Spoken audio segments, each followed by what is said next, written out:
Hey guys, it's the Keto King here. And today I've got my second installment of my What Is series. And today we're going to be looking at what is a net carb. So the concept of net carbs is based on the principle that not all carbohydrates affect the body in the same manner. Some carbohydrates, like simple or refined starches and sugars, are absorbed rapidly and have a high glycemic index, meaning they cause blood sugar levels to quickly rise after eating. This is what us low carbers are trying to avoid. Other carbohydrates, such as the fiber found in whole grains, fruits, and vegetables, move slowly through the digestive system, and much of it isn't digested at all. This therefore has little to no impact on blood sugar levels.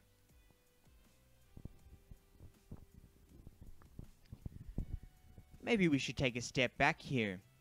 Why exactly are we trying to limit high blood sugar levels or rapid increases in blood sugar levels in the first place? When you eat high carbohydrate meals, your body breaks down those carbs into glucose. The presence of glucose stimulates the pancreas to secrete a hormone called insulin. Now, when insulin levels are spiked, the following happens. Your body's fat-burning process is shut down, so that the carbohydrate that has just been ingested and which has been converted into glucose can be immediately used for energy. Then insulin takes all that glucose and tries to put it into your muscles. Now, unless you're an Ironman athlete, most of us walk around with fairly full energy stores in the muscles. So as soon as the muscle's energy stores are full, the excess glucose is converted into fat and stored as adipose tissue, which is body fat, on our waistline or wherever you are genetically more inclined to store fat first. Does that make sense?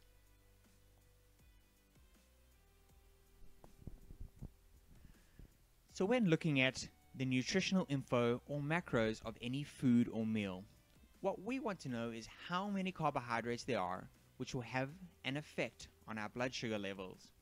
This is where net carbs come in. In calculating net carbs, most people take the total number of carbohydrates a product contains and subtract fiber and sugar alcohols, because these types of carbohydrates are thought to have a minimal impact on blood sugar levels. We minus the fiber because it moves slowly through the digestive system and much of it isn't digested. Not only does fiber not increase blood sugar levels, it also can help slow down the absorption and breakdown of carbohydrates eaten, and thus lower the insulin response by your body. This is a great thing. Also in this category of largely indigestible carbohydrates are sugar alcohols, such as erythritol, sorbitol, xylitol, and other polyols, which are modified alcohol molecules that resemble sugar. These substances are commonly used as artificial sweeteners, and you'll see some of them in my videos. The Canadian Diabetes Association states that sugar alcohols have no major effect on blood glucose. This is why we also subtract sugar alcohols from total carbs to obtain net carbs. So the bottom line is net carbs equals total carbs minus fiber minus sugar alcohols.